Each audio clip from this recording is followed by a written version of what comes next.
Burung dara, burung merpati, tidur lelap di tengah malam. Sebelum memulai tugas ini, marilah kita ucapkan dengan salam. Assalamualaikum warahmatullahi wabarakatuh. Perkenalkan, nama saya Muhammad Aziz. Di sini saya akan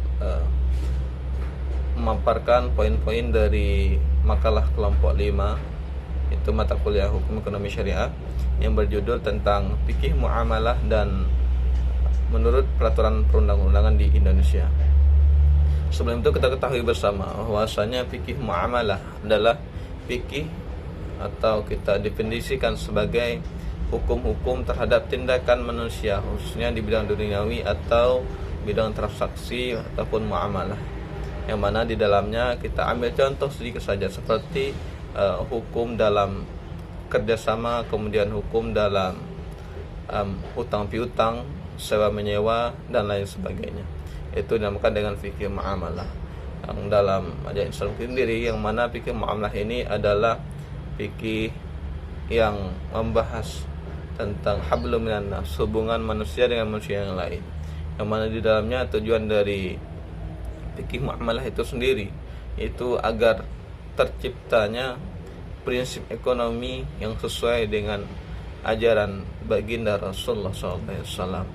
Itu tidak merugikan pihak yang lain, dan tidak juga merugikan pada pihak penjual, yang mana lebih mengutamakan nilai-nilai untuk kesejahteraan rakyat.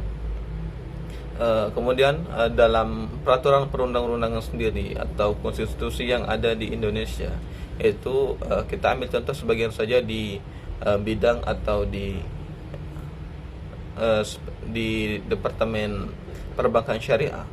Itu sudah diatur dalam pasal 1 ayat 12, yang mana berdasarkan pasal ini menjelaskan bahwasanya di dalam mengambil keputusan itu harus berdasarkan badan yang berwenang untuk menentukan departemen syariah. Jadi contohnya seperti MUI. Jadi setiap di peraturan undang-undang yang ingin membuat suatu undang-undang terkait muamalah atau hal-hal yang terkait syariah, muamalah dalam konteks yang berbau syariah, itu harus berdasarkan juga dengan ketetapan MUI, yang mana kita ketahui bahwasanya MUI ini adalah suatu badan yang ketetapan atau fatwanya itu sudah dipertimbangkan oleh khususnya ulama yang ada di Indonesia berdasarkan hadis dan Al-Quran. Jadi dalam penetapan hukum itu sendiri, di sini ada beberapa metode, di antaranya itu adalah al-bayan. Jadi dalam al-bayan ini ialah metode yang penggalian hukumnya itu berdasarkan baik itu lafaz atau makna lafaz. Jadi berdasarkan lafaz ataupun makna lafaz yang nantinya melahirkan beberapa hukum dengan ketentuan yang sudah ditetapkan. Kemudian ada metode al-qiyas. Jadi model qiyas ini menyamakan suatu kasus dengan kasus yang lain dengan kita titik beratkan dengan bahwasanya harus sama gitu.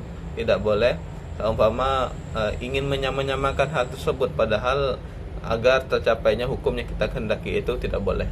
Tapi harus memang menyamakan yang sesuai dengan perkara sebelumnya. Seperti contoh masalah hukum minum khamar, itu kan haram. Kemudian yang kita samakan apa? Itu terdapat unsur memabukkan, seperti kita mohon maaf kayak ngepil gitu, itu kan terdapat juga unsur memabukkan, maka dihukumkan haram.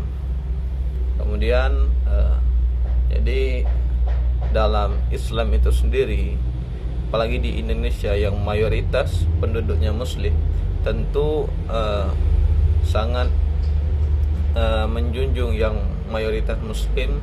Maka tak heran bahwa konstitusi yang ada di Indonesia, baik itu dari fikih muamalah, tentu sesuai dengan syariat Islam atau ajaran yang dibawakan oleh baginda Rasulullah.